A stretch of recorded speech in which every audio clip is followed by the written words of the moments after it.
A lot of you get counter-strafing wrong. There's a right way to counter-strafe. You move into the direction, you let go of that key, you press the opposite movement key, and then you shoot. That is the right way to counter-strafe.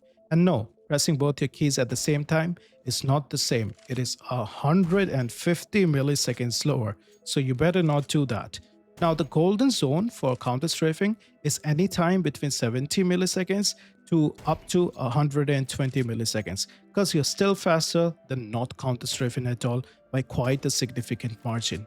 Now, you might be wondering why I want you to counter-strafe just by like 70 milliseconds and not zero. That's because your accuracy is not really that high if you do it too fast. However, there's a catch there as well. But if you see at 60, my accuracy wasn't that good. But once I start increasing my number up to 70, my accuracy kind of increases. Another thing you need to keep in mind over here, since the distance is quite large, right over here, the bullet spread also comes into the equation. However, you can see any value above 70, that's really netting me a good accuracy right over here. In the server with 30 ping, I had almost the best results at 100 milliseconds. So that was really the golden point for me. However, you should not focus on these things because it's simply impossible for you to press your key for such a short duration. So just focus on tapping the opposite movement key. That's going to work wonders for you. Now, before I go for your 7-day routine, I want to talk to you about some exercises. The first exercise, which does not really focus on just the technique, but also on the timing of your strafe. Timing of your counter strafe is just as important as how you counter strafe. So an average duel takes about 200 milliseconds, and being quite frank, it takes a lot more. So if you're in a fight, you are going to see your enemy for a lot more than 200 milliseconds. So when you're doing this practice, if you're able to kill the target in less than 200 milliseconds, assume that you've kind of won the duel. Now, another thing which you need to keep in mind is when you're strafing, you don't want to be kind of jiggling in the same way like a pre-fire map. Those are some bad practices, but you also don't want a wide swing because they're also a bad practice, right? As you can see, I have my own software which I made. It's not perfect and it kind of adds a lot of mouse delay. That is why you see me struggling doing all of these exercises.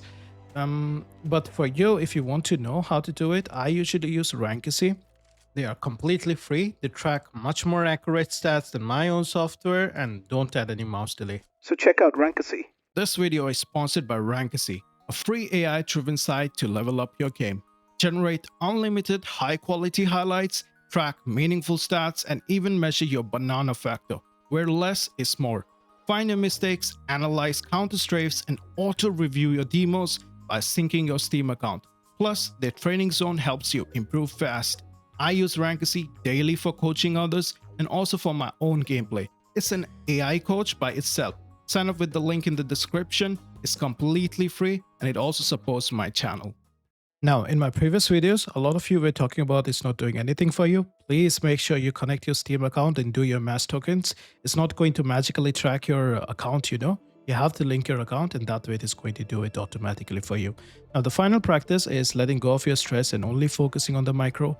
Your rank and all these factors can be affected by a whole lot of things, how your team is, how the enemy team is, how well distributed things are. So just focus on your strafing, like join some community servers. I just remove my sound completely. I don't really listen to any sound. I'm just kind of chilling and just focus on my counter strafe and my aim. So I'll just kind of peek an angle. I'll see if I'm counter strafing properly or not. Just trying to be really aware about those micro decisions. And whenever I'm picking up a rifle, I try to estimate like how should I be peeking into an angle, whether I should be going away from the angle when I'm spotted. So a lot of these things, like, they depend on how you counter strafe, how you're kind of avoiding the duel, how fast you can be accurate. So you really want to focus on not kind of overlapping your strafes as well. That is one of the most important big no's. Do not overlap. Like, that is a big no. You will be surprised to know, still a lot of people don't know the difference between crouch jumping and jumping and crouching. They think it's the same thing. See, if you jump for a normal height, it's 55.83. If you jump and crouch, it's around 64.8. It won't allow you to jump on surfaces like this. Crouch jumping is when you crouch before you jump. So I crouch and instantly jump, and you can see I reach a height of about 65.4, which allows me to get on boxes like this one. So it's really useful in a lot of situations and it's quite easy to learn. However, I was really surprised. Even level 8s whom I'm coaching, they don't know about crouch jumping, and it was kind of surprising to me.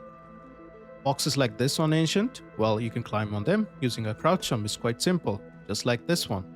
Right over here, you crouch jump and you get on top of that as well. And there are many other spots. A lot of jumps which don't need crouch jump can become quite easy by crouch jumping. Now, let's talk about silent dropping. Silent dropping is when at a particular unit of height you fall from somewhere and you don't make sound. It's not possible to do everywhere.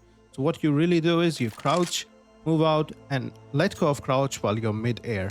Now a lot of people, they learn how to do it, but they don't learn how to do it properly.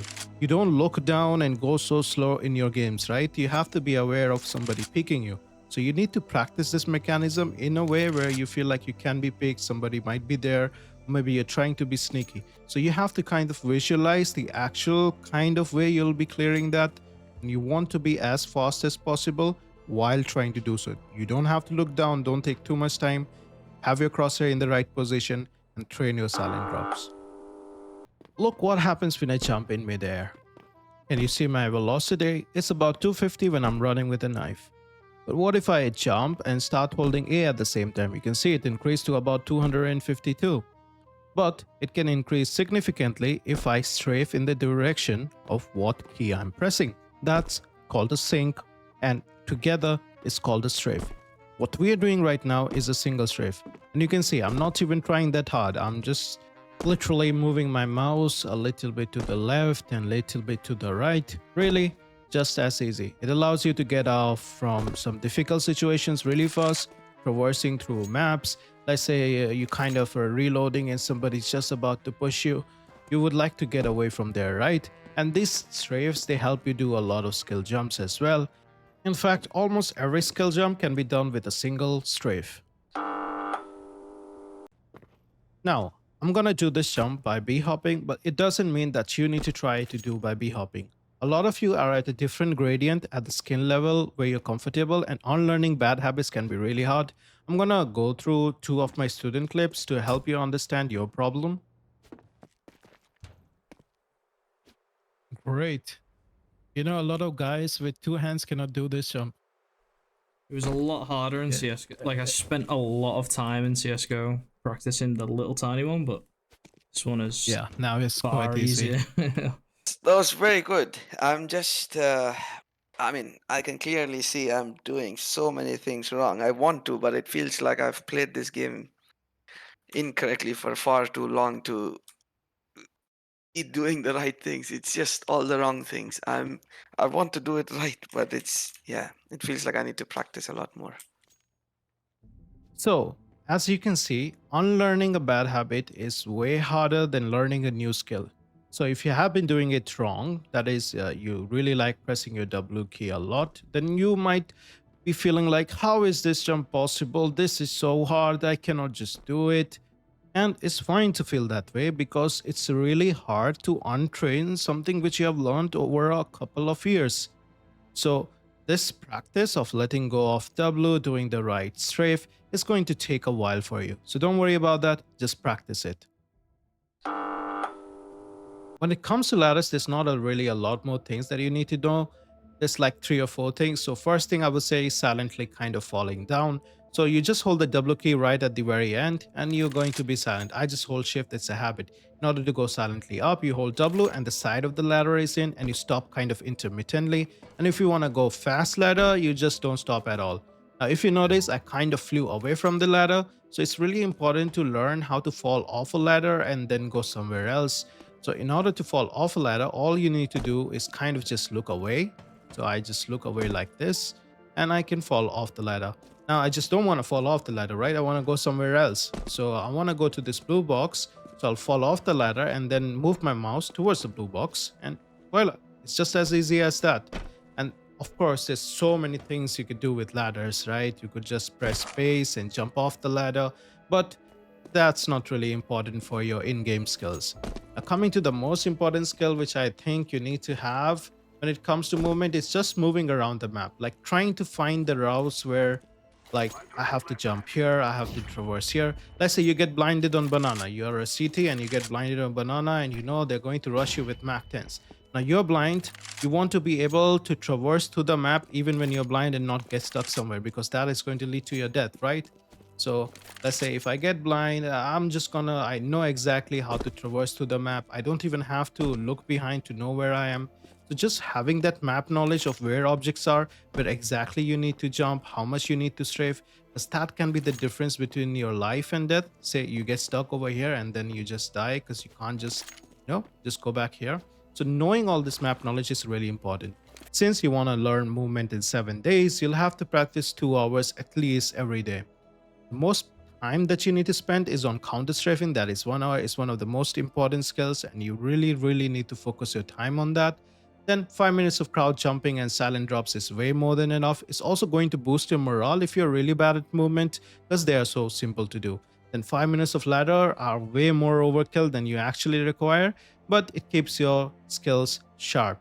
When it comes to skill jumps, you don't need more than 20 minutes of practice, and don't spend more than 5 minutes on one jump. I've already made all these tutorials. I'll link it in the description, so just follow them and follow along. And routes, 20 minutes. You'll be like, why should I practice routes for 20 minutes? Trust me, it's one of the most important thing you'll do. It will help you traverse through maps so easily, and it kind of also reflects in your gameplay. I also want to thank all the channel members who support me in making these videos. I'm kind of learning on the way because I'm not a really big YouTuber, so I'm trying to learn my things. And if you like my content, make sure you like, subscribe, and comment down if you have any feedback.